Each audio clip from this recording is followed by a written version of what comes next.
Yes we. Iya rero iyo umuntu akumenyereye we ntumumenyere cyangwa mwete ko namufite amakuru akwita imbwa.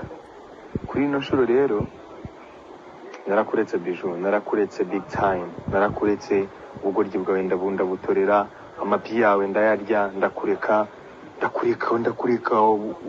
unyica nabi man, ndakureka wandaya uramenyera ndakureka wa bitch yo uramenyera ndakureka mbigusubiriremo urumva. Ariko kuri ino shuro ayo mabyi wizanishwa ngo screenshot ngibiki ngo sijui ngo ama video ndakwica ndakubabaza. Kuri ino shuro ugiye kumenya none wagwana, ugiye kumenya uwundi we neza kubera ubwo bugoryi bwawe n'amabyi byawe byo gushaka kumenyera. Arakuretse nyina ku mutwe ugenda unyina ku mutwe unzana amabyi ndakureka ariko nanjye mfite ibyo nashyira hariya.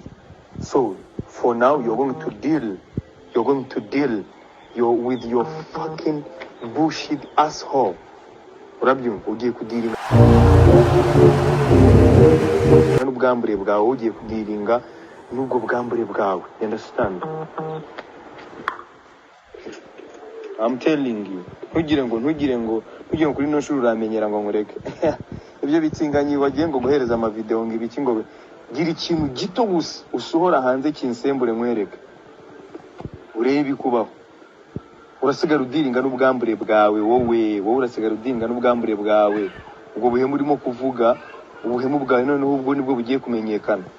Abana b'abakobwa bari gucuruza ibyo bifungo byose wagiyemo n'ibyo wazize byose wowe urabizi. Ibyo biri gukora abana bari Nigeria basaze kubera wowe ibyo byose urabizi. None kuri no shuro case zawe zigiye kuvayo. Kuri no shuro ugiye kudiringa n'ikintu utazi. Case zawe zose zigiye kuvayo.